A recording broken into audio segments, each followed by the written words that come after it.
السلام علیکم۔ بسم اللہ الرحمن الرحیم۔ سنہری کرنیں۔ قصہ نمبر 36۔ سوکن کے خلاف حیلہ سازی۔ ایک آدمی اہواز کا رہنے والا تھا۔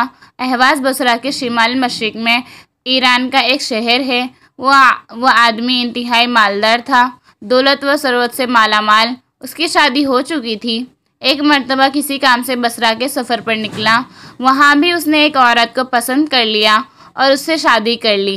وہ سال میں 1-2 دفعہ اپنی بصرہ والی بیوی کے پاس جایا کرتا تھا اور اس کو ضروریات زندگی مہیا کر آتا تھا۔ ادھر اس کی پہلی بیوی جو اہواز کی رہنے والی تھی، اس کو اس کی دوسری شادی کے بارے میں علم نہ تھا۔ بصریہ کے چچا سے اس کی خط کتابت ہوتی رہتی تھی۔ ایک مرتبہ ایسا ہوا کہ بصریہ کے چچا کا بھیجا ہوا خط اہوازیہ کے ہاتھ لگ گیا۔ خط کے مضمون سے اہوازیہ کو معلوم ہو گیا کہ اس کے شوہر نے بصرہ میں کسی عورت سے شادی کر لی ہے، اور یہی وجہ ہے کہ سال میں 1-2 دفعہ وہ باقاعدہ بصرہ کا سفر کرتا ہے۔ اس راز سے واقف ہوتے ہی اہوازیہ کے تن بدن میں آگ سی لگ گئی۔ اس نے اب تک وہ دور شروع کی کہ اس کے شوہر کی زندگی سے بصرہ والی بیوی کا وجود ختم ہو جائے۔ چنانچہ اس نے ایک حیلہ سازی کی۔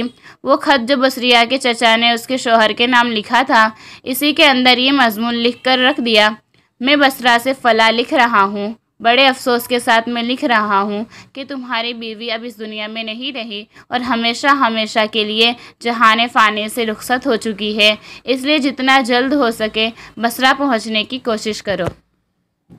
یہ خط لکھ کر اہوازیہ نے اپنے شوہر کے حوالے کر دیا۔ شوہر نے جب خط پڑھا تو جیسے اس پر بجلی گر پڑی، مگر کیا کرتا، بیوی کے سامنے خود پر قابو رکھنا ضروری تھا۔ پھر کچھ دیر کے بعد وہ بصرہ جانے کے لیے رخت سفر باندھنے لگا۔ ادھر اس کی بیوی، اس کی پہلی بیگم، اس کی ساری حرکات و سکنات نوٹ کر رہی تھی۔ یکایک وہ گویا ہوئی: انی اراک مشغول القلب واظن ان لک بالبصرۃ امرأۃ۔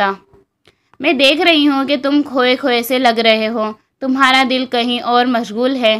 مجھے لگتا ہے کہ تم نے بصرہ میں کسی عورت سے شادی کر رکھی ہے۔ شوہر کہنے لگا: معاذ اللہ، میں نے کوئی شادی نہیں کی ہے۔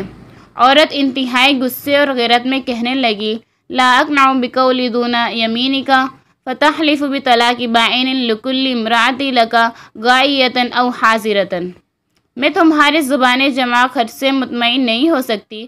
قسم کھاؤ کہ اگر میرے سوا تمہاری کوئی بیوی ہو تو اس کو طلاق بائن دیتا ہوں۔ شوہر نے یہ قسم کھانے میں کوئی حرج نہیں سمجھا، کیونکہ اس کو یقین تھا کہ اس کی بصرہ والی بیوی اب مر چکی ہے۔ چنانچہ اس نے بیوی کے سامنے اس کے کہنے کے مطابق قسم کھا لی۔ شوہر جب قسم کھا چکا تو بیوی گویا ہوئی: لا حاجۃ لک فی الخروج فإن تلک بانت وہی فی الحیاۃ۔ اب تمہیں بصرہ جانے کی ضرورت نہیں، کیونکہ تمہاری بصرہ والی بیوی زندہ ہے، مگر اس کو طلاق بائن ہو چکی ہے۔ السلام علیکم۔